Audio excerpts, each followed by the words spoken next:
सामर्थ्य परमेश्वर धन्यवाद देते हैं बाप, इन वचनों के द्वारा आप उनसे बोले, बातचीत करें। कुछ देर मेरे खुदा हम आपके कलाम में से कुछ बातों को सीखना चाहते हैं बाप। आपकी दया और आपका अनुग्रह हमारे जीवन में हमेशा बने रहे, यीशु के नाम से मांगते हैं, आमीन। पहला शमूएल की किताब 26वां अध्याय उसका 21 से लेकर हमने 25 तक पढ़ा।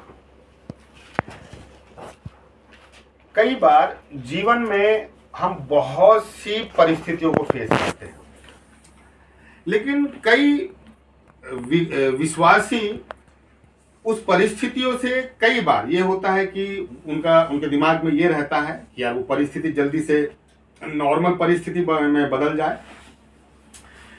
कई व्यक्तियों के दिमाग में ये होता है कि यार ये जो विषम परिस्थिति आई है, इस विषम परिस्थिति को फेस कैसा करना है। कई विश्वासियों के दिमाग में ये रहता है कि ये जो विषम परिस्थिति हमारे जीवन में आई है, इस विषम परिस्थिति का में हम कैसे खुदा से और करीब में जा सकते हैं। कई बार जब और विषम परिस्थिति आती है तो हर एक व्यक्ति उसकी बुद्धि, उसकी समझ, उसकी अगुवाई करती है कि वो उस परिस्थिति का उपयोग कैसे करता है। उसे उस परिस्थिति से भागना है, उसे उस परिस्थिति का फायदा उठाना है, या उस परिस्थिति में लड़ना है, संघर्ष करना है, या कुछ देर के लिए छुपना है। जैसे जैसे जिसकी बुद्धि काम करती है व्यक्ति वैसा वैसा करता है। लेकिन जब परमेश्वर दाऊद के लिए यदि ये बोलता है कि मुझे मेरे मन के अनुसार एक ऐसा व्यक्ति मिल गया है, तो मैं ये सोचता हूं कि ऐसा दाऊद के पास क्या था, ऐसा दाऊद के मन में क्या था कि परमेश्वर उसकी गवाही दे रहा है। ये बहुत बड़ी बात है। व्यक्ति एक दूसरे की गवाही देते हैं कि हाँ वो भाई अच्छा, वो बहन अच्छा, ठीक है, वो भी अच्छी चीज है। लेकिन आप कल्पना करें जिसकी तारीफ परमेश्वर करे, वो बात अद्भुत होती है, क्योंकि परमेश्वर कभी भी ना किसी की ऐसी तारीफ नहीं करता। पूरी बाइबल उठा कर रख लो। परमेश्वर जब यदि दाऊद के लिए बोल रहा है मुझे मेरे मन के अनुसार, इसका मतलब वो जब तक मरेगा नहीं, मतलब मृत्यु नहीं देखेगा, तब तक के लिए परमेश्वर ने उसको बोल दिया है।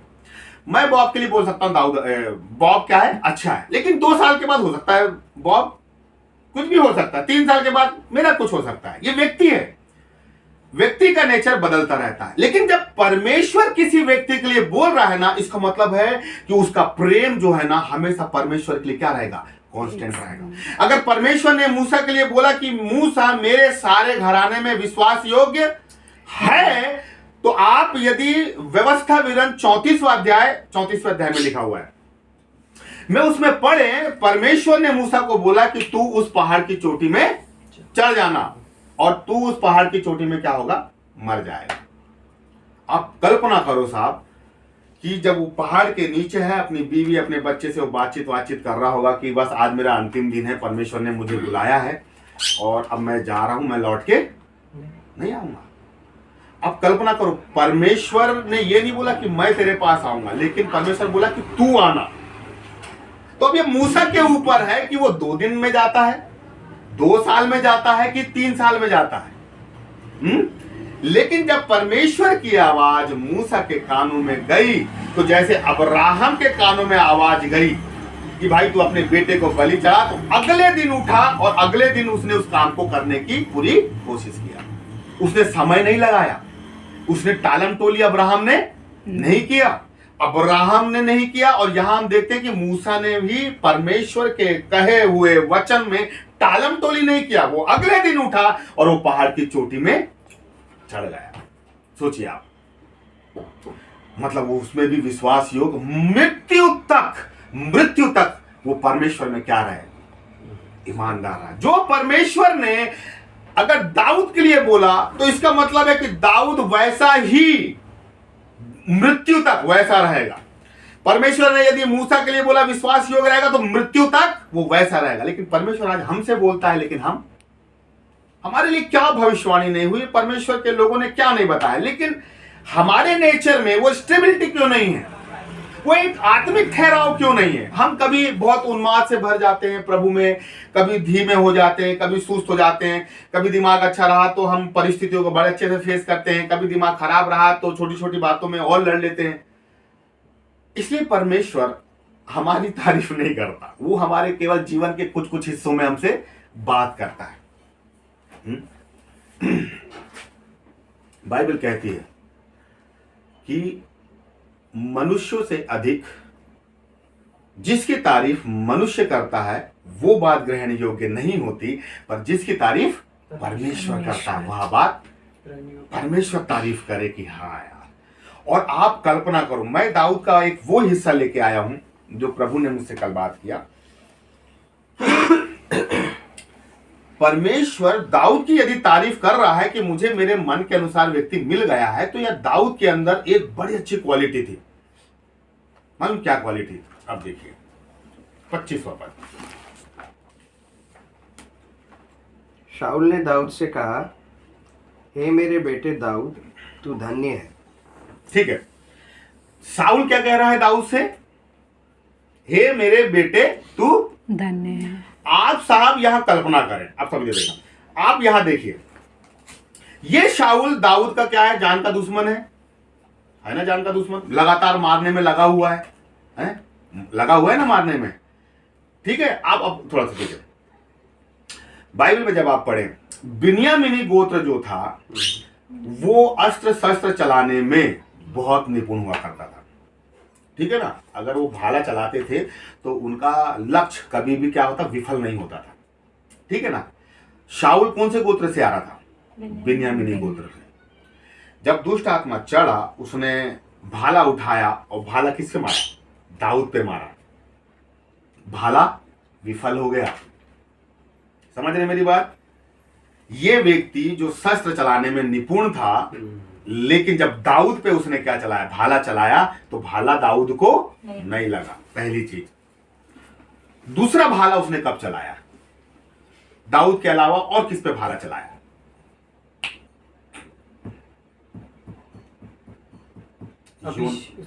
योनातान पे चलाया। दूसरा भाला उसने योनातान पे चलाया। तब जाके तो योनातान दाऊद को जंगल में मिलता है, बोलता है कि उसने ठान लिया है कि वो तेरे को मारेगा, लेकिन तब भी उसका जो क्या बोलते हैं लक्ष्य था, भाला था, वो विफल हो गया, निशाना चूक गया। ऐसा क्यों कि एक व्यक्ति जो अपनी काबिलियत में भाला चलाने में क्या है? निपुण है, लेकिन फिर भी दाऊद को वो हथियार नहीं लग रहा है, योनातान को वो हथियार नहीं लग रहा है। क्या बात है? दाऊद के ऊपर खुदा का क्या था? हाथ था या अभिषेक था? अभिषेक था। ठीक है ना? तो आप ये सोचो, यदि किसी व्यक्ति के अंदर खुदा का हाथ है, खुदा का अभिषेक है, आप भाला चलाओ, आप तलवार चलाओ, आप दुनिया के कोई भी हथियार उन पे चलाओ, वो कभी भी सफल नहीं होंगे, नहीं हो सकते। तो योनातान में ऐसा क्या था फिर? चलो दाऊद में तो अभिषेक था, योनातान में क्या था कि योनातान में भी भाई जब उसने हथियार चलाया तो निशाना चूक गया। योनातान दाऊद की मदद करता था। आप किसी अभिषिक्त व्यक्ति की यदि मदद करेंगे तो खुदा आपकी मदद करेगा। समझ रहे हैं? अगर वो हथियार अगर दाऊद को नहीं लगा तो उसकी मदद करने वाले पर भी वो हथियार कभी नहीं लगेगा, कभी नहीं लगेगा। ये व्यक्ति अब देखिए, जो मेरा मुख्य हिस्सा है ना, शाऊल दाऊद का लगातार जान का क्या है? दुश्मन है, वो परेशान। आप दाऊद की कल्पना करें साहब, एक तो टीनेजर है, 17-18 साल का बच्चा, चलो मतलब 22 साल का बच्चा है, पत्नी से दूर, पहली चीज, बाप से दूर, भाइयों से दूर, परमेश्वर के भवन से दूर, यरूशलेम से दूर, ठीक है ना? और कहां पर? जंगल में मारा मारा फिर रहा है। आप कल्पना करो, यदि कोई व्यक्ति अपने परिवार से, घर से, परमेश्वर के भवन से, जबकि दाऊद बोलता है मुझे परमेश्वर के भवन की धुन खाई जाती है, आप कल्पना करो कि दाऊद कैसा प्रेम करने वाला होगा परमेश्वर के भवन से। एक व्यक्ति के चलते वो अपनी इन सारी खुशियों से क्या है? दूर है। तो आप सोचो, यदि वो जंगल में रहेगा तो उसका दिमाग में जब शाऊल आता होगा तो कितना गुस्सा आना चाहिए। क्या इसके चलते मैं अपनी बीवी से दूर हूं, इसके चलते मैं अपने पिता से दूर हूं, इसके चलते मैं ऐसा, इसके चलते मैं ऐसा, इसके चलते मैं ऐसा। परिवार में ये चलता ना, इसके चलते ऐसा, इसके चलते ऐसा। पर आप कल्पना करो दाऊद के में जब हम उसके जीवन को पढ़ते हैं, उसने कहीं भी अपने खाली समय में, जंगल में, रेगिस्तान में, कहीं भी उसने अपने विचारों में, अपने दिमाग में ये विचार नहीं लाया कि यार अगर मैं आज जंगल में भटक रहा हूं ना, साउल के कारण भटक रहा हूं। नहीं किया साहब। अब उसका मन देखिए, जो मैं आपको दाऊद का मन बताना मांग रहा हूं। ठीक है ना। अब देखो, फिर भी जब उसको मौका मिला 2 बार, तो उसने क्या किया? शाऊल को छोड़ दिया। छोड़ दिया ना। अब देखिए, छोड़ दिया, फिर उनके ऊपर बातचीत हम देखते हैं। लेकिन शाऊल क्या कह रहा है? शाऊल कह रहा है, शाऊल ने दाऊद से कहा, हे मेरे बेटे। अब देखिए, शाऊल के जीवन में दाऊद के व्यक्तिगत जीवन का, दाऊद के व्यवहार का, दाऊद के उस आत्मिक जीवन का, शाऊल के जीवन में क्या फर्क पड़ रहा है? जो शत्रु था, जो दुश्मन था, वही व्यक्ति दाऊद को क्या बोल रहा है? हे मेरे बेटे, तू धन्य है। क्या है? तू धन्य है। अब मैं इसको ये सोचता हूं, प्रभु, शाऊल जो दुश्मन है जान का, यार आप वो दाऊद के व्यवहार से उसका इतना जीवन परिवर्तित हो गया कि यार वो शाऊल दाऊद के लिए बोल रहा है कि हे मेरे बेटे, तू धन्य है। और आगे देखो, आगे क्या लिखा? तू बड़े बड़े काम करेगा। ये कौन बोल रहा है? शाऊल। मतलब एक दुश्मन दूसरे दुश्मन को क्या बोल रहा है? तू बड़े बड़े काम करेगा। हमारे लिए मसीहत में, हमारे लिए सबसे बड़ी बात यह है कि जब कोई दुश्मन हमें आशीर्वाद दे, हमारे अच्छे व्यवहार के चलते। इसलिए यीशु मसीह बोलता है, अपना जीवन ऐसा जियो, अपना जीवन ऐसा जियो कि भाई दुश्मन भी क्या हो जाए? मजबूर हो जाए आपसे प्यार करने के लिए। दाऊद ऐसा जीवन जिया कि शाऊल मजबूर हो गया उसको ये बोलने के लिए कि तू धन्य है। कोई शत्रु कभी बोलता है किसी दूसरे शत्रु को कि तू बड़े बड़े काम करेगा, तेरे सारे काम सफल होंगे? कभी बोलते हैं कोई ऐसा? उल्टा ये बोलते हैं, तेरा तो ऐसा होगा, तेरा तो वैसा होगा, तेरा तो वैसा होगा। ये यीशु मसीह की एक झलक है। आज हमारे लिए सबसे कठिन ये है कि हम अपने लोग, शत्रु तो बहुत दूर की बात हो गई, हम अपने लोगों के दिल में अपने लिए प्यार पैदा नहीं कर पा रहे हैं। शत्रु तो फिर बहुत दूर की बात हो गई। अपने घर, अपनी कलीसिया, जिनके साथ हम उठते बैठते हैं, कॉलेज में, ऑफिस में, सोचिए उनके दिल में हमारे आत्मिक व्यवहार के चलते उनके जीवन में कुछ परिवर्तन नहीं हो पा रहा है। वो हमसे प्यार नहीं कर पा रहे हैं। तो हम कैसा जीवन जी रहे हैं? हम कैसा जीवन जी रहे हैं कि भाई हमारे चलते जिनके साथ हम डेली उठ रहे हैं, बैठ रहे हैं, वो अच्छे लोग, जब वो हमें आशीर्वाद नहीं दे पा रहे हैं, तो यार फिर हमको जो शत्रु बना के चल रहे हैं, वो लोग हमें क्या आशीर्वाद देंगे? लेकिन दाऊद के जीवन की सबसे अच्छी बात कि दाऊद ने ऐसा जीवन जिया कि शाऊल विवश हो गया उसको आशीर्वाद देने के लिए। सबसे अच्छी चीज कि भाई, सबसे अच्छा यदि हथियार है आत्मिक जीवन में, या सबसे अच्छा रिजल्ट है आत्मिक जीवन में, तो सबसे अच्छा प्रतिफल, सबसे बड़ी आशीष की बात, सबसे बड़ा रिवॉर्ड ये है मसीहत में कि आपको जो टोंट मारता है, अपमान करता है, नीचे गिराने की कोशिश करता है, आपके लिए नाना प्रकार के हथियार तैयार करता है, वो व्यक्ति एक दिन आके बोले, भाई तू बड़े बड़े काम करेगा, मैंने हथियार चलाया तेरे लिए, पर मेरे को समझ में आ गया यहोवा तेरे संग है और वो हथियार सफल नहीं हो सकते, तू निश्चय बड़े बड़े काम करेगा। हमें ऐसा अपने जीवन में क्या लाना है? व्यवहारिकता में लाना है अपने आप को। मुझे अभी भी याद है कि वो जब मैंने वो एक कार बनाया कॉलेज में, तो एक बंदा मेरे पीछे लगा, 1.5 साल मेरे को परेशान किया उसने, बहुत तबीयत से। मतलब मैं अपनी नौकरी के समय में इतना कभी परेशान नहीं हुआ जितना उसने मेरे को परेशान किया, बहुत परेशान किया। ये कमेटी, वो कमेटी, वो कमेटी, ठीक है ना। उसके बाद मेरे पास एक मौका था, या तो मैं उससे बात करूं आमने सामने कि भाई तू ऐसा क्यों कर रहा है, या फिर ये हमारी सोच है ना, हम भी बुद्धिजीवी लोग हैं, तो ऐसा लगता है कि चलो बात कर लेते हैं, ठीक है ना। लेकिन बाइबल कुछ और कहती है, ठीक है। मैं उससे चलो ठीक है, छोड़ दिया उसको हाल। मेरे को एक वचन याद आया, रोमियो 13 में क्या लिखा है, अपने अधिकारियों के आदि। वो मेरे से बहुत उम्र में छोटा है, क्वालिफिकेशन में छोटा है, लेकिन मेरे दिमाग में आया कि नहीं यार, प्रभु ने इसको रखा है मेरे लिए कि ये छोटा बच्चा मेरे ऊपर क्या करे, अधिकार में रखे। तो मैंने अपने आप को सरेंडर कर दिया। मेरा नहीं प्रभु, वो मेरे से उम्र में छोटा है, क्वालिफिकेशन में छोटा है, सब में छोटा है, लेकिन फिर भी मैं उसकी अधीनता में जाने को, भाई मानोगे नहीं, 1.5 साल तक बिल्कुल मैं ईमानदारी से जैसा जैसा बोलता रहा वैसा वैसा करता रहा। एक समय आया, मालूम क्या बोलता है, एक समय आया जब वो ये मेरे को ये बोलता है, सर मैंने ना आपका ना बहुत बुरा किया सर लेकिन मैं सर क्षमा चाहता हूं आपसे। 1.5 साल लग गए, 1.5 साल लग गए, लेकिन 1.5 साल में उस बंदे ने मेरे को ठोका बजाया, समझा ना कि यार ये व्यक्ति कैसा है। पर एक स्टेज ऐसी आई उसकी लाइफ में कि वो समझ गया कि नहीं यार रजनी सर वैसे नहीं है। समय जरूर लगेगा, लेकिन आप बिल्कुल विश्वास करें कि भाई आप अपने हिसाब से लोगों को जवाब ना दें। बाइबल जो कह रही है उसके हिसाब से काम करने की कोशिश करें। दाऊद चाहता तो दाऊद के लिए कितना अच्छा मौका था, क्योंकि व्यवस्था में बाइबल कहती है कि आग का बदला आग, दांत के बदला दांत, शत्रु का बदला शत्रु। तो दाऊद के लिए तो अच्छा मौका था कि वो परमेश्वर के सामने बोल सकता था, प्रभु कि ये मेरे जान का दुश्मन है, तो मुझे इसको मारना मेरे लिए तो व्यवस्था के अनुसार है।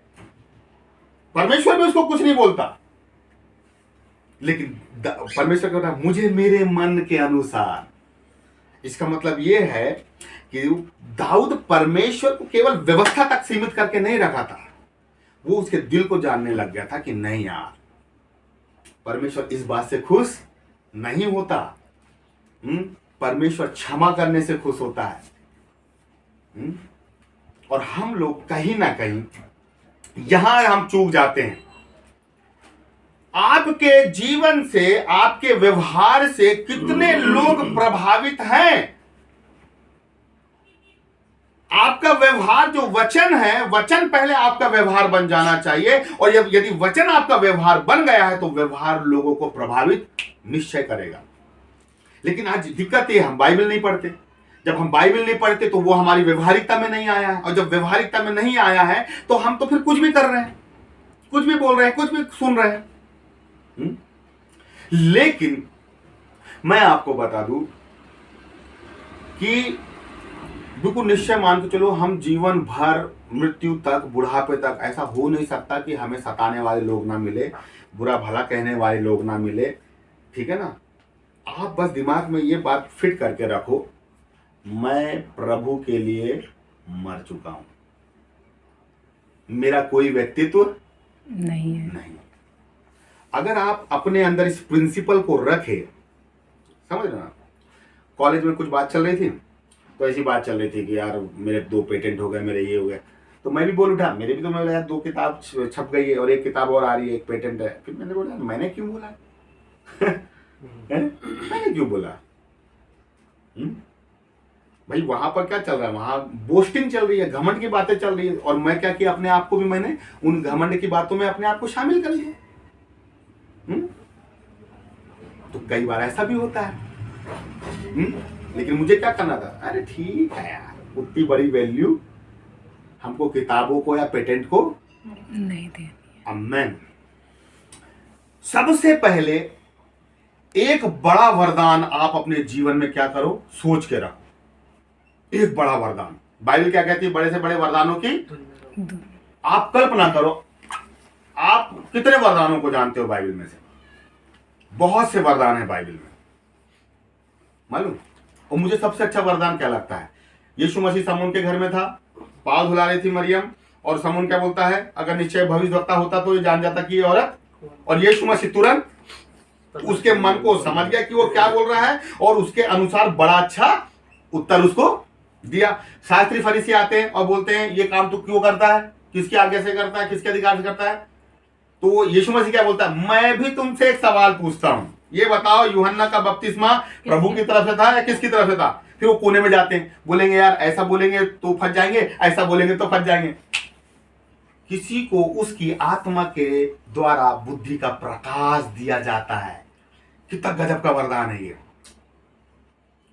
ठीक है, आप पहले एक बड़ा वरदान क्या करो, अपने दिमाग में सेट करो कि प्रभु मुझे आपसे ये बड़ा वरदान चाहिए। और सबसे मुख्य चीज, केवल दिमाग में सेट नहीं करना है, धुन क्या होती है, धुन, धुन समझते हो क्या होती है?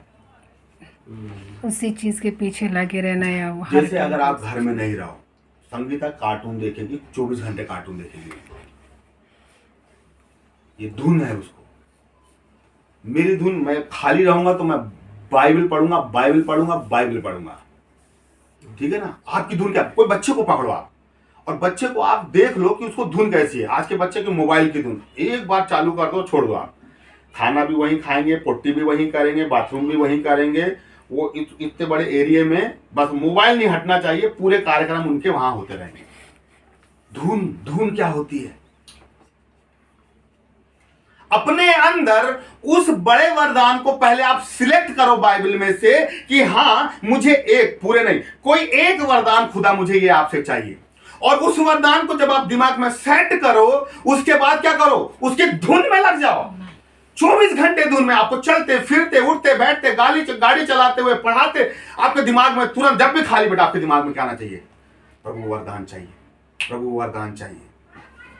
हम मांगते हैं पर हमें धुन नहीं है। अगर आप पूरी बाइबल निकाल के देख लें, पुराने नियम में केवल एक जगह पर आया है कि मुझे परमेश्वर के भवन की धुन खाई जा रही है, लेकिन जब नए नियम में आप आते हैं तो वहां 3 से 4 जगह लिखा हुआ है आत्मिक वरदानों की धुन में रहो, आत्मिक वरदानों की। तो प्रभु तुम्हें बता रहा है ना यार कि धुन में रहो। लेकिन हम क्यों बाइबल को वैसा नहीं देख पा रहे हैं, वैसा क्यों नहीं समझ पा रहे हैं? हमें अगर किसी व्यक्ति को प्रभावित करना है तो जो यीशु मसीह, जो हर एक व्यक्ति के जीवन को प्रभावित करता है, पहले हमें बाइबल से जुड़ना है, यीशु मसीह से जुड़ना है। हम बिना यीशु मसीह से जुड़े हम किसी दूसरे व्यक्ति को प्रभावित, दाऊद जो था परमेश्वर से जुड़ा हुआ व्यक्ति था, इसलिए उसकी बातों से शाऊल प्रभावित हुआ।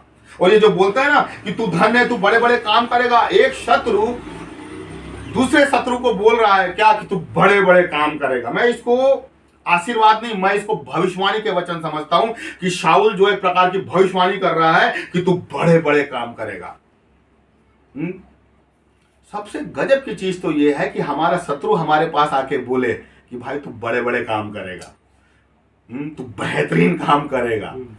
पोती पर बोलता है यूसुफ के साथ तेरे साथ परमेश्वर रहता है। जिसने जेल में डाला वही क्या बोल रहा है, तेरे साथ परमेश्वर में रहता है। तो भाई तूने फिर जेल में क्यों डाला फिर?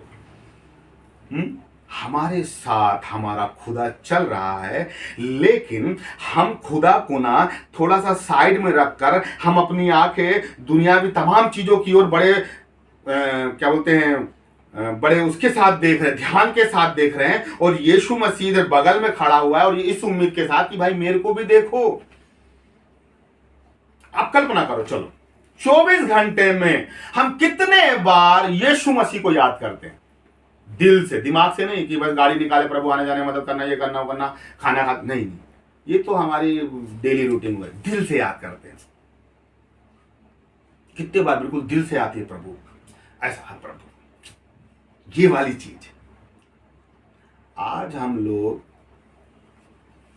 अपने काम में, अपने धंधे में हम लोग क्या कर रहे हैं ना, इतने बिजी होते जा रहे हैं कि बाइबल में जो हमारे लिए जो चीजें रखा है ना, हम वो खुदा से ले नहीं पा रहे हैं। और जब तक हम वो बाइबल से वो चीजें ले नहीं पाएंगे ना, तो हम दूसरों को दे नहीं पाएंगे। भाई बहुत मेरे लिए बोलेगा, अच्छा ही बोलेगा। मेरा शत्रु जो मुझसे घृणा करता है वो मेरे को बोले ना यार कि नहीं यार रजनीश यार भाई, तब मैं बताऊंगा कि नहीं यार भाई मेरे पीछे मेरा खुदा है। दाऊद का सबसे अच्छी विशेषता जिससे खुदा प्रभावित था, या खुदा ने नहीं बोला, क्योंकि व्यवस्था तो कुछ और कहती है, लेकिन दाऊद यहां पर अपने शत्रु को मारने की जगह, उसको दफनाने की जगह, उसको बुरा भला कहने की जगह क्या कर रहा है, उसको जीवन दान दे रहा है। अब यहां पे दूसरी चीज, जो शत्रु दाऊद को जान से मारने की कोशिश कर रहा है, दाऊद उसी शत्रु को मारने की जगह जीवन दान दे रहा है। कितने बार ऐसा होता है मैं आपको बता रहा हूं, जब मेरे से 50 लोग बात करते हैं ना, मेरे दिमाग में ना 50 चीज आ जाती है, लेकिन अब मेरे ऊपर है कि मैं 50 चीज में से कौन सी बात से मैं उसको जवाब दूं। पर अब मेरे ऊपर है, या तो मैं जवाब दूं या फिर मैं शांत रहूं। कई बार हमारा शांत रहना भी ना आत्माओं को जीतने का कारण बन जाता है, लेकिन हम लोग क्या करते हैं, तुरंत वाले हैं हम लोग, तुरंत रिप्लाई, तुरंत बिल्कुल बातें, तुरंत बिल्कुल तुरंत वाले हैं अपन। किसी ने एक चाटा दिया तो अपन ने तो बिल्कुल लाल कर दिया, चाहे बातों से हो या फिर किसी से भी। हमारे जीवन में ये है।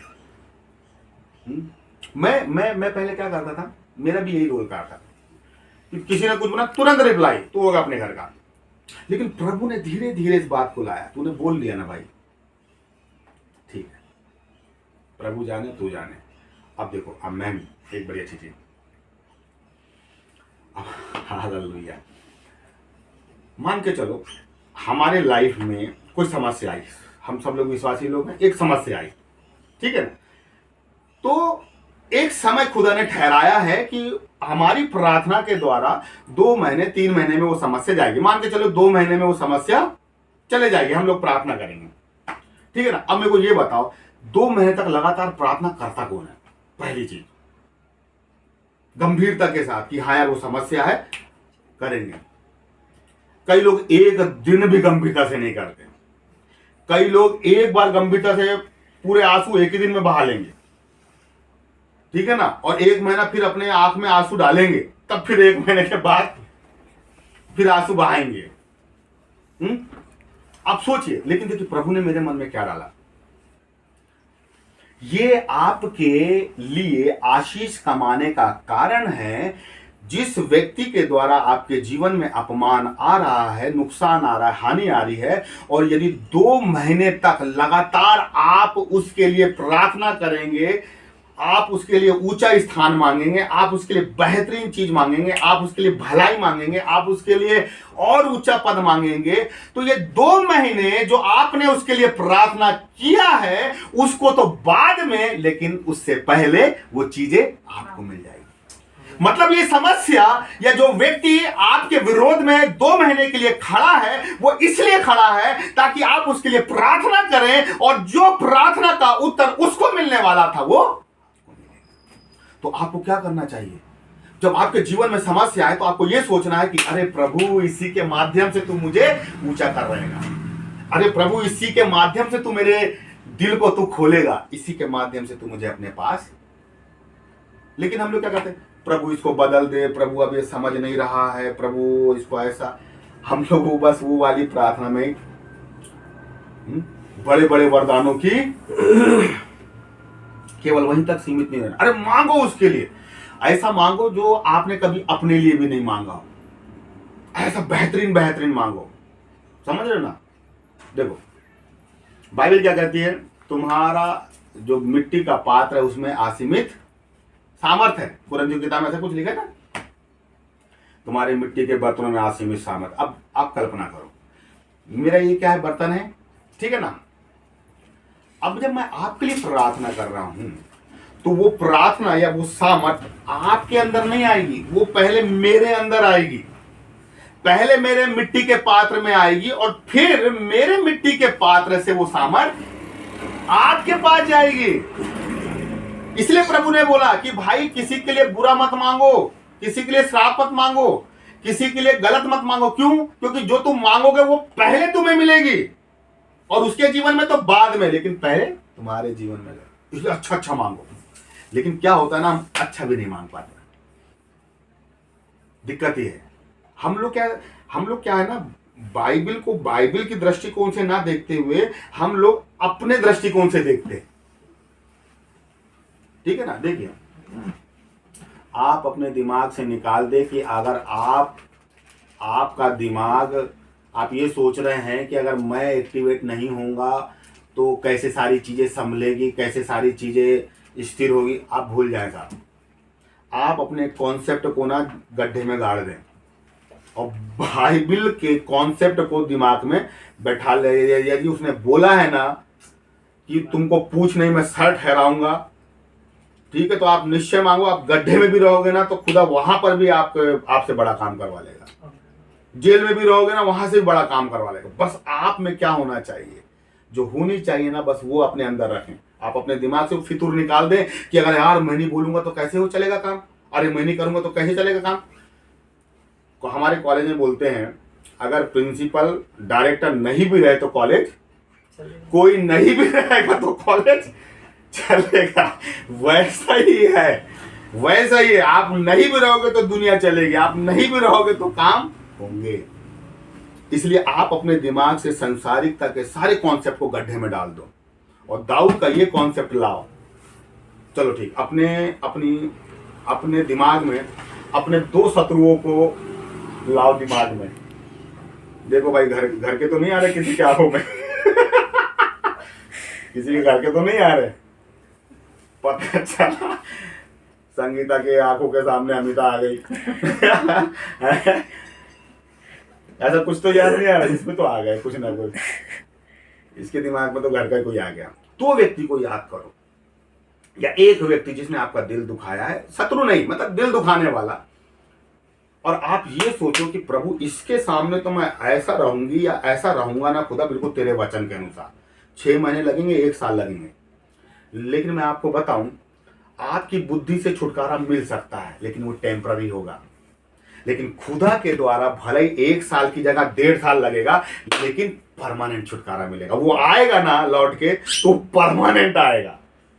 इसलिए आप अपने कॉन्सेप्ट को क्या करें बॉब, चूल्हे में डाल दो। इसलिए मैं आपको बोलता हूं, बाइबिल पढ़ो, बाइबिल पढ़ो। इसलिए मैं बोलता हूं प्रार्थना बाद में, लेकिन बाइबिल पढ़ो। 4 बच्चियां मेरे से मिली हैं जिनको मैंने 30 अप्रैल का टारगेट दे के रखा हूं कि 30 अप्रैल को बाइबिल खत्म करना ही है। एक को और मैं दे के रखा हूं, बड़ी बहन है एक मेरी। कहां पहुंच गए अपन, टेंशन बहुत है, भूल गई होगी। नहीं तो एक समय था कि बहन यहाँ पर बिल्कुल बाइबिल पढ़ती, हमें फिर से उस फॉर्म में आना है। अगर आप ये नहीं पढ़ोगे तो खुदा आपको अगुवाई नहीं करेगा। मैं आपको अभी भी बता रहा हूँ, वचन पढ़ोगे तो पवित्र आत्मा के विषय में जो लिखा हुआ है ना, वो मेरी बातों में से ले लेके तुम्हें सिखाएगा। तो ये जब तक आप नहीं पढ़ेंगे तो पवित्र आत्मा इसमें से कैसे लेके आपको बताएगा। ये अंदर जाएगा और खुदा पवित्र आत्मा के माध्यम से इसी में से आपकी अगुवाई करेगा। आज हमें अगुवाई क्यों नहीं मिल रही, बाइबल से दूर है। लेकिन सबसे अच्छी बात कि दाऊद का जीवन ऐसा था कि उसके शत्रु भी उसकी तारीफ कर रहे थे, उसको आशीर्वाद दे रहे थे, उसके लिए बेहतरीन चीजों की घोषणा कर रहे थे। हाँ, परमेश्वर अपने वचन के द्वारा। अंतिम प्रार्थना गोपाल के